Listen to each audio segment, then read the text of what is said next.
بسم الله الرحمن الرحيم اللهم صل على سيدنا محمد وعلى آله وصحبه وبارك وسلم. Verse 33. أعوذ بالله من الشيطان الرجيم. وآية لهم, and a sign for them. الأرض الميتة is the أرض, the earth, which is ميتة, dead. أحييناها. أحييناها means we revive it. وأخرجنا, and we extract from it. وأخرجنا منها, from it. حبا, seeds. فمنه يأكلون, and from it. يأكلون, you eat. That is verse 33.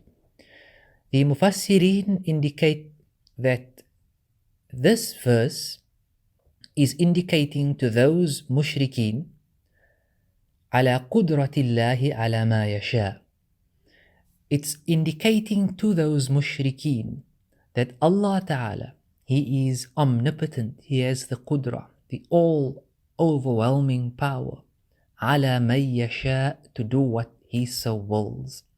You see, they rejected this idea of life after death. And that's one of the وَمِن بَيْنِ أَيْدِيهِمْ سَدًّا. That's the sad they placed before themselves, a barrier. So they did not know where they were going to, because they rejected a life after death, that their souls will live on. And they were drowned in temporality, being sufficed with dust and water which they mixed together, formed a statue. Where that dust and water should have served them, they started to serve it and refused to believe there's something to work for after death. And this verse here is now, from here on, we are going to see the Quran trying to reason with them, with their faculties of reason and of thinking. Yeah. It's reaching to their rational faculties, in other words. A sign for them is the dead earth. To who? To the mushrikeen. That Allah Ta'ala is so omnipotent and powerful that He will revive this dead earth, which becomes barren and dry without water. It dies and Allah revives it. In other words, have you not seen that this earth can be revived? And similarly, you people, like this earth, will be revived and you will be returned after you become in a state of fana, extinction. And a sign for you, an ayah for you. An ayah means something symbolic, something you can relate to. It's staring you in the face there. But it's symbolic, and that is why the Quran opens it up for us. So just like this dead earth is revived from nothingness, from barrenness, and is given life, you too will be revived. How does this happen? It has no fruit. It has nothing, it's completely barren. And then from the heavens, يَنْزِلُهُ مِنَ السَّمَاءِ حَتَّى يَخْرُجُ زَرْعَهَا, as the Tafsir is indicating it, that water falls from the sama, the heavens. The word sama is the heavens, until crops start to grow and the earth is revived. And all that happens from a habba, a seed. The word habba means seed. The word hub means love.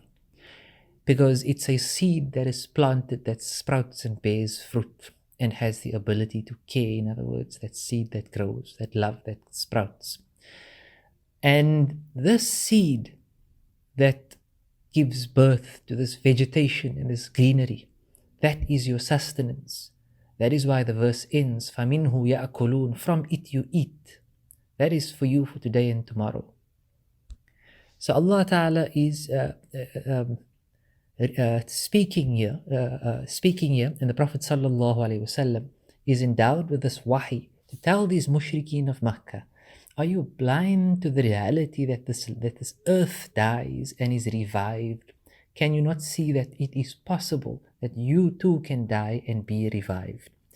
The Quran is, it should be erected as a mirror to us, and when we look into this mirror, our heart reflects. Our heart is the object. And it is there to show us our limitations. But not just that. It is there to paint a picture. It's very graphic. And I think one of the downfalls that we've taken here is of the extremist approach is to forget that imagery and make everything black and white and miss the beauty of the metaphors and the parables and the ayat in the Quran. They are full of color, and we need to reconnect with that beauty. Allah's Jamal is all over the Quran. So number one, this verse is talking about belief in death, which is wajib on every mukallaf according to our theology to believe in.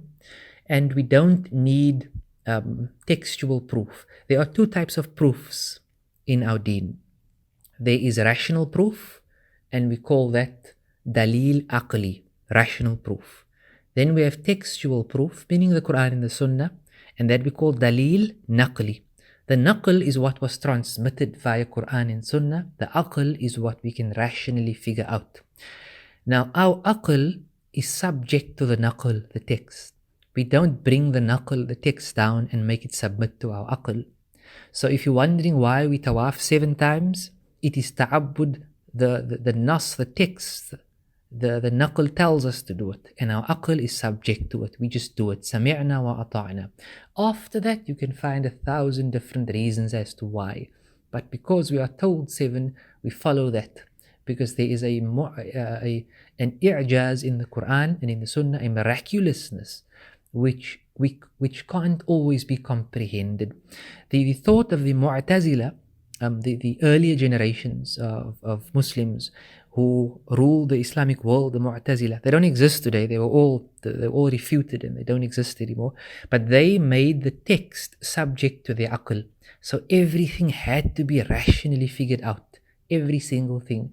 And they lost the essence, the spirituality, the barakah of the beauty of the unseen, in other words. They had to figure everything out rationally. But we will submit to the text and not foregoing our rational faculties as well.